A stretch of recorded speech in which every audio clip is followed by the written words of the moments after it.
보십시오라는 제목으로 말씀 나누려고 합니다. 예전에 미국의 유명한 그 극작가였던 아서 밀러에 대한 이야기가 하나 있었습니다. 하루는 그가 혼자 이렇게 술집에 앉아 있는데 조금 술이 취한 듯한 사람이 자기한테 가까이 다가오더랍니다. 그러면서 혹시 아서 밀러가 아니냐고 물었습니다. 아, 맞다고, 내가 아서 밀러라고 이렇게 얘기하니까 혹시 나를 기억하지 못하겠냐고, 내가 예전에 너하고 고등학교를 같이 다녔던 쌤이라고, 우리 그 전에 같이 그 더블 데이트도 나가지 않았냐고, 반갑다고 이렇게 인사를 하면서 이렇게 이야기를 걸더랍니다. 요즘 뭘 하고 사느냐고 이렇게 또 묻는 거예요. 그러니까 야서 밀러가 내가 요즘 글을 쓰고 있다고 이렇게 얘기했죠. 그랬더니 또 어떤 글을 쓰냐고, 그래서 희곡을 쓰고 있다고 그렇게 얘기를 했대요. 그랬더니 또 내가 아는 작품 하나 혹시 쓴 거 있느냐고 그렇게 묻더래요. 그래서 내가 그냥 하나 썼는데 그 어느 세일즈맨의 죽음이라는 연극을 혹시 들어보았냐고, 이제 내가 그걸 썼다고 그렇게 얘기를 했대요. 그랬더니 그 얘기를 듣자 쌤이 입이 딱 벌어진 거예요. 그랬더니 한참 동안 정신 나간 듯이 있더니, 아, 당신이 그 작가 아서 밀러였군요, 이렇게 얘기를 하더래요. 이 사람은 동창인 아서 밀러도 알고 있었고 그 연극의 작가인 아서 밀러도 알고 있었는데 너무 피상적으로만 알고 있었기 때문에 두 사람이 한 사람이란 거는 모르고 있었다는 것이죠. 그런데 때때로 예수 믿는 우리들이 살아갈 때도 이렇게 피상적인 이해를 가지고 살아가는 경우가 있습니다. 내가 정말 누구인지, 나의 참된 그 정체성을 잊은 채 마치 자기 이름을 잃어버린 사람처럼 세상을 살아가는 경우가 있습니다. 나는 누구이며 어떤 존재입니까? 당신이 누구입니까? 이렇게 물으면 많은 분들이 자기 이름을 댑니다. 누구십니까? 그러면 전 다니엘입니다, 이렇게 얘기하는 것이죠.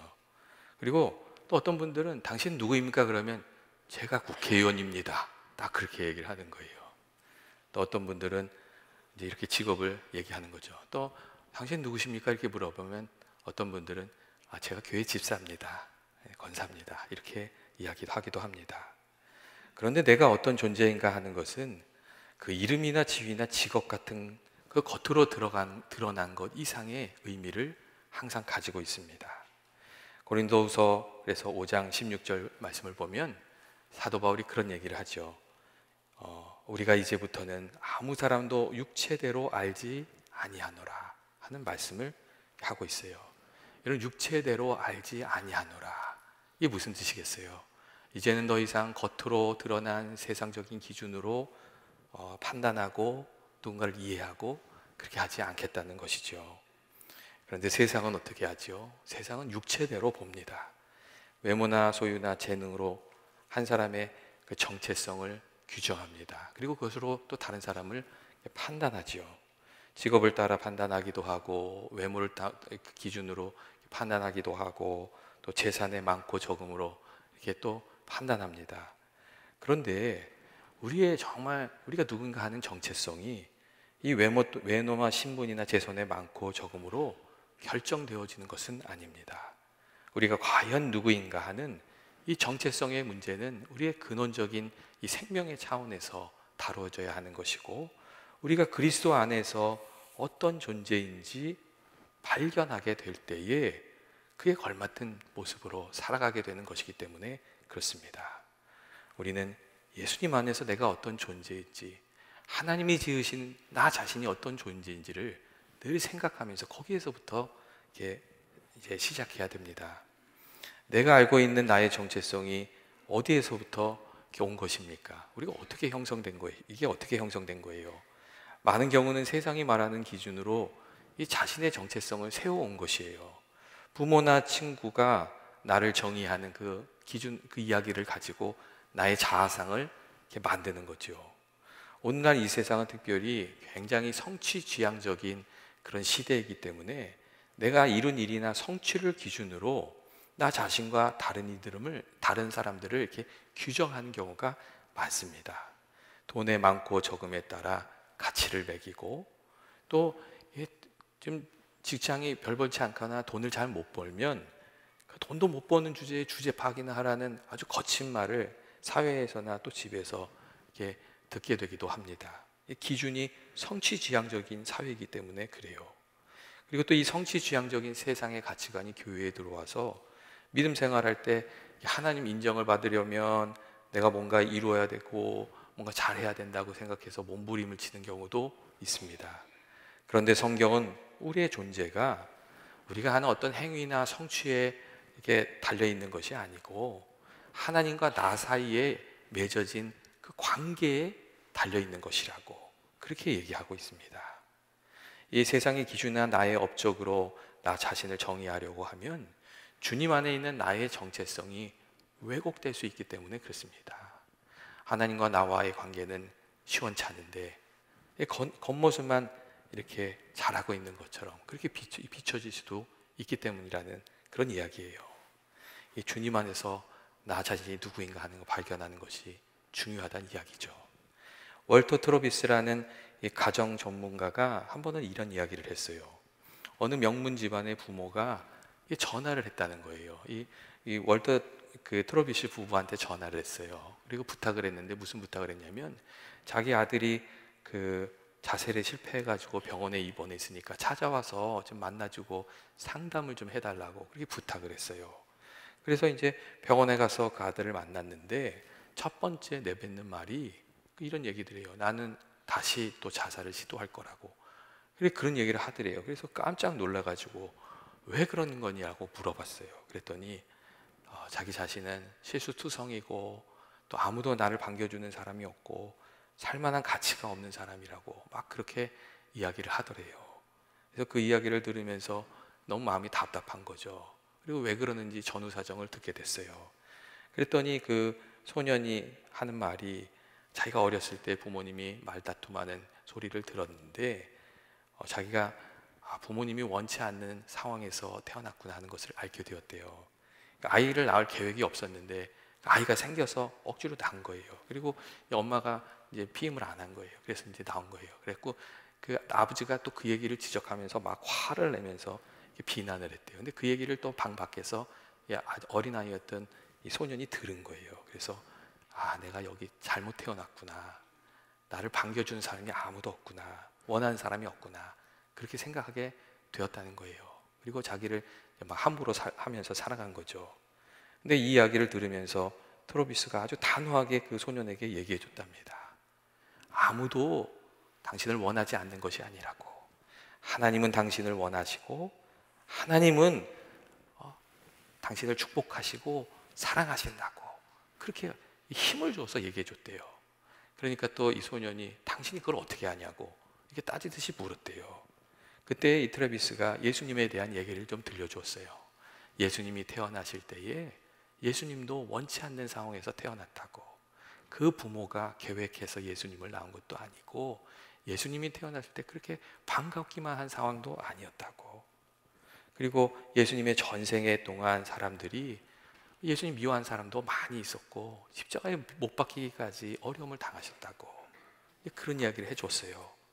하지만 하나님께 태어난 그 예수님이라는 아기만큼 간절히 원했고 사랑하고 하나님이 축복하셨던 아기는 없었다고.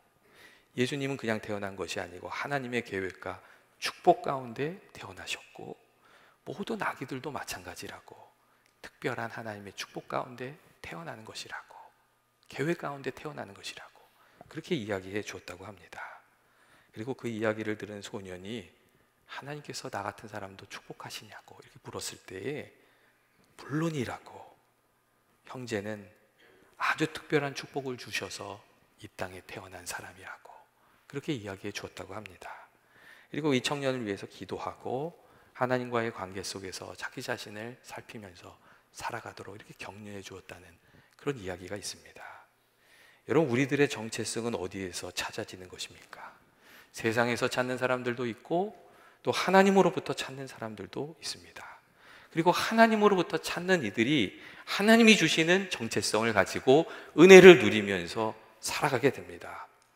내가 하나님의 자녀로 사랑을 받았다는 확신, 내가 하나님의 소유라는 확신을 가지고 살아갈 때에 우리 마음속에 평안이 찾아오고 하나님의 보호하심과 돌봄을 체험하면서 우리가 살아가게 되는 겁니다. 여러분, 모든 정신장애의 근본에는 이 영적 소속감과 관련된 부분이 있어요. 우리가 어디인가 소속이 되어 있고 붙들려 매여 있어야 우리가 평안을 누리거든요. 특별히 우리가 하나님께 소속되어 있어야, 하나님이 붙들어 주셔야 누리게 되는 평안이 있어요. 세상에 줄 수 없는 하나님 주시는 평안을 누리게 되는 거예요. 우리가 예수님을 구주로 영접하면 어떻게 되는 거예요? 하나님께서 우리들의 정체성을 바꿔주세요. 이제 너는 나의 아들이다, 내가 사랑하는 자녀다, 그렇게 정체성을 바꿔주세요. 그리고 내가 하나님 아버지의 자녀가 되었다는 근본적이고 궁극적인 소속감, 이것을 우리가 가지게 되면 그 안에서 우리가 이 하나님 주시는 평안을 누리게 되고 그 안에서 새로운 삶을 살아가게 돼요. 하나님께서 너는 나의 것이다, 내가 너를 책임져 주겠다, 이렇게 말씀하여 주시는 그 약속의 말씀을 내 마음속에 품고 살아가기 시작하면 우리가 새로운 삶을 살아가게 되는 것이에요. 제가 아는 목사님 한 분은 중고등부 시절에 열등감이 많으셨대요. 왜냐하면 그 형제들이 너무 잘났어요. 그래서 열심히 해도 늘 부족하고 늘 형편없고 그랬다는 거예요. 그래서 그냥 대충 하면서 이제 사는 거예요. 말썽도 좀 피고 그렇게 살았어요. 근데 그러다가 한 번은 교회에서 부흥회를 했는데 수련회에서 그 예수님을 만났어요. 근데 예수님이 이렇게 믿어지면서 예수님이 나를 얼마나 사랑하시는지 깨닫게 되고, 그때부터 이 주저앉았던 자아가 다시금 살아나기 시작했어요.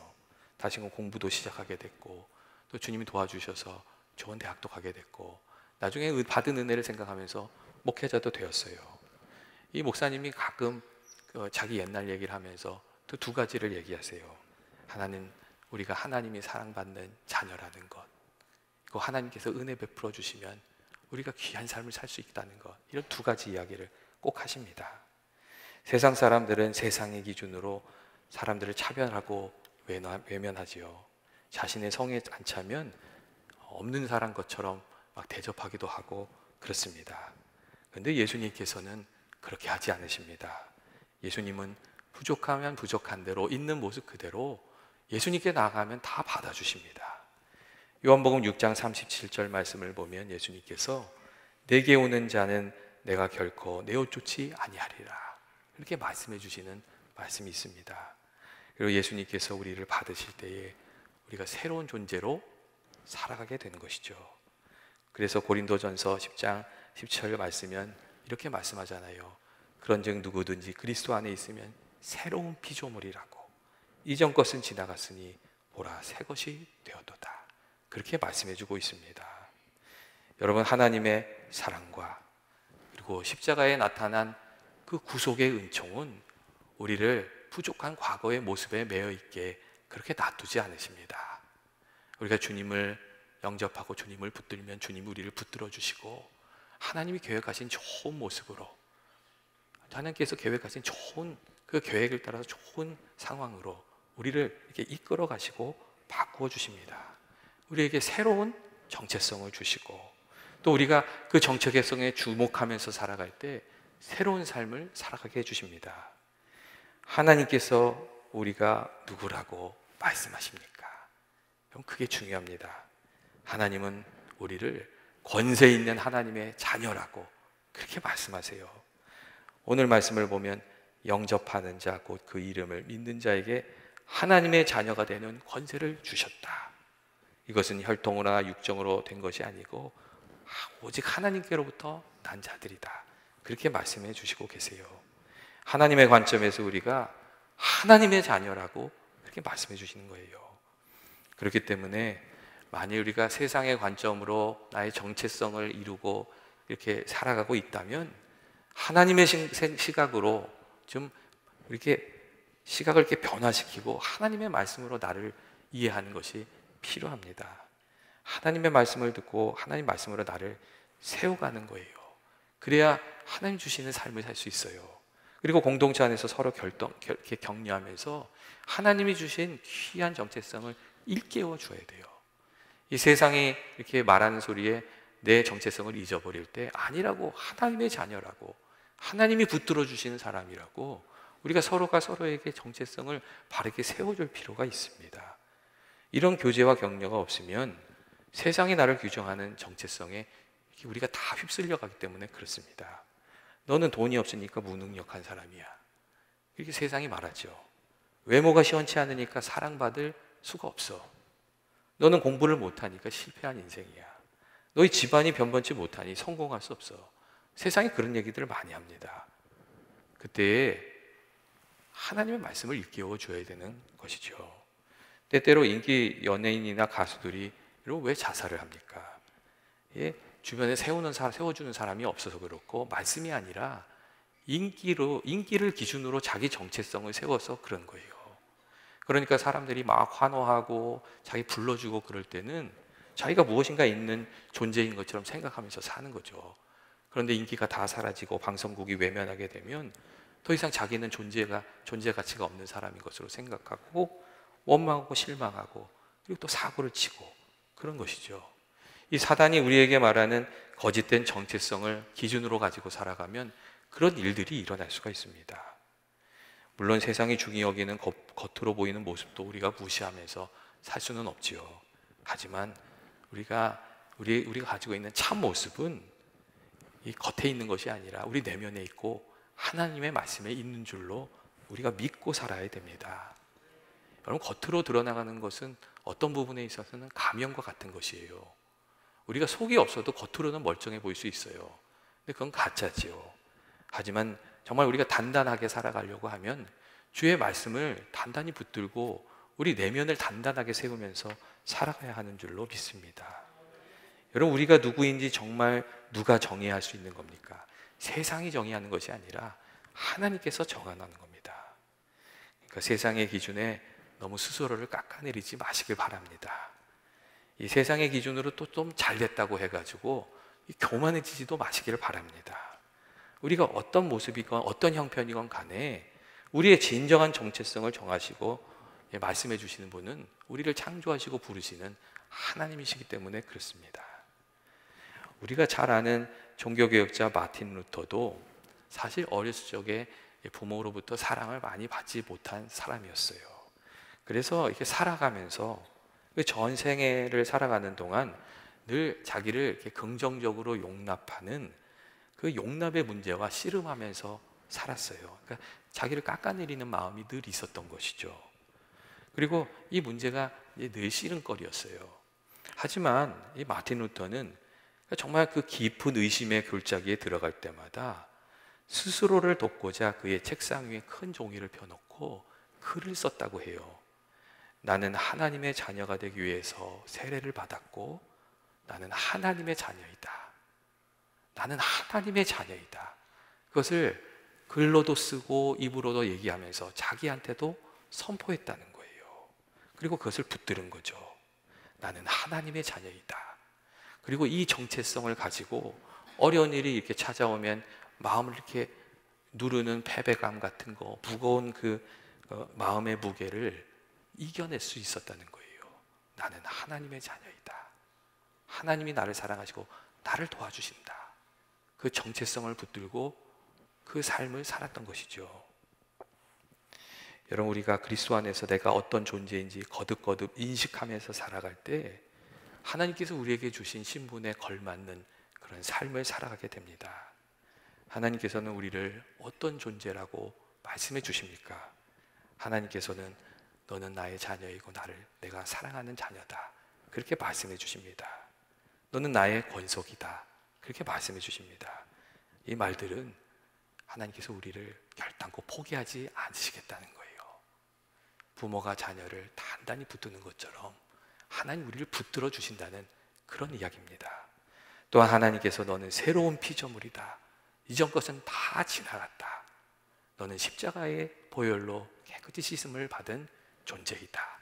이렇게 말씀해 주십니다.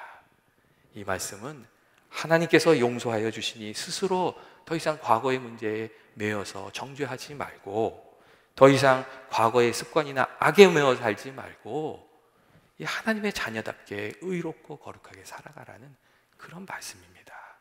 그러니까 늘 우리에게 그렇게 얘기해 줘야 되지 않습니까? 내가 주님의 사랑과 용서를 받은 존재라고 우리가 좀 얘기할 필요가 있습니다. 그리고 또한 하나님께서는 우리에게 너는 하나님의 나라의 시민이며 택하신 족속이요 왕 같은 제사장이요 거룩한 나라요 하나님의 소유된 백성이라고. 하나님과 함께 하나님 안에서 감추인 존재라고. 하나님 기업을 맡은 사람이라고 그렇게 말씀하십니다. 이게 무슨 뜻이겠어요? 내게 하나님께서 기대하시는 소중한 뜻이 있고 사명이 있다는 것이죠. 하나님이 우리를 택하신 족속이라고 말씀하세요. 그리고 왕 같은 제사장으로 살아가라고 말씀하세요. 그리고 거룩한 나라로 살아가라고 말씀해 주시는 거예요. 그리고 우리가 만약 예수님 안에 있고 예수님을 단단히 붙들고 있으면 주님께서 말씀하신 우리의 이 정체성들이 여러분 바뀌지가 않습니다. 주님이 하신 말씀이 바뀌지가 않는 거예요. 그리고 우리가 그리스도 안에서 주의 뜻을 따라 살아가려고 하면 우리가 어떤 존재라고 말씀해 주신지를 늘 기억하면서 살아야 됩니다.